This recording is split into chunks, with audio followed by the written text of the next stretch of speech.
วันที่22สิงหาคม2025คณะเศรษฐศาสตร์และบริหารธุรกิจมหาวิทยาลัยแห่งชาติได้สรุปส่งเรียน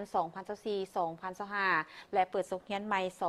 2025-2026พร้อมทั้งเฉลิมฉลองวันครูแห่งชาติ7ตุลาครบรอบ31ปีมีครูอาจารย์และนักศึกษาเข้าร่วมคณะเศรษฐศาสตร์และบริหารธุรกิจมหาวิทยาลัยแห่งชาติสรุปส่งเรียน2024-2025เปิดส่งเรียนใหม่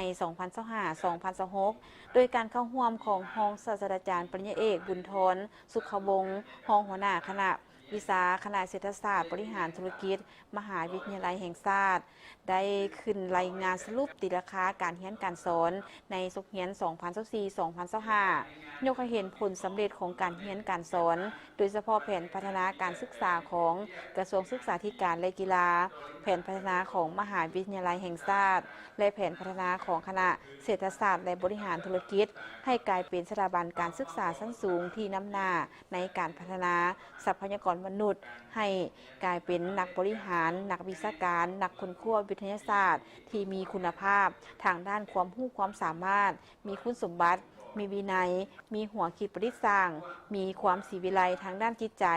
และให้คณะเศรษฐศาสตร์และบริหารธุรกิจเป็นที่ยอมรับของสังคมลาวและสากลโดยดำเนินและส่งเสริมการค้นคว้าวิทยาศาสตร์ให้มีมาตรฐานเพื่อตอบสนองนโยบายการพัฒนาเศรษฐกิจสังคมของชาติและบริการทางด้านวิชาการให้มีประสิทธิภาพเพื่อตอบสนองให้แก่สังคม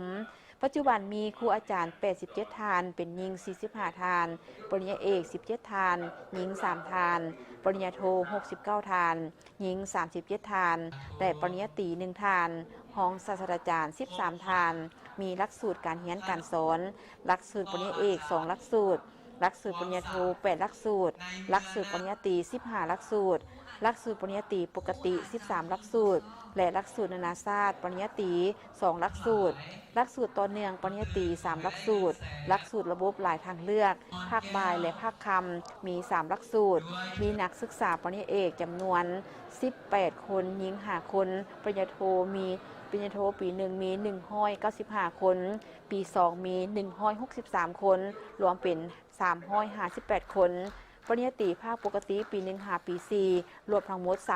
3,176 คนต่อเนื่องภาคค่ำมี108คนและนานาชาติมี237คน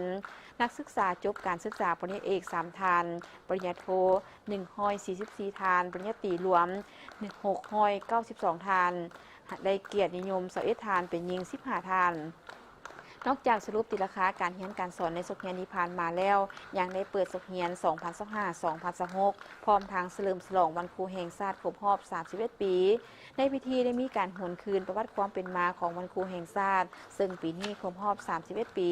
และก็มีการอวยพรให้แก่ครูอาจารย์จากนักศึกษาเพื่อแสดงความรู้บุญคุณต่อครูอาจารย์ที่ได้ซิดสอนเอาความรู้ความสามารถให้แก่นักศึกษา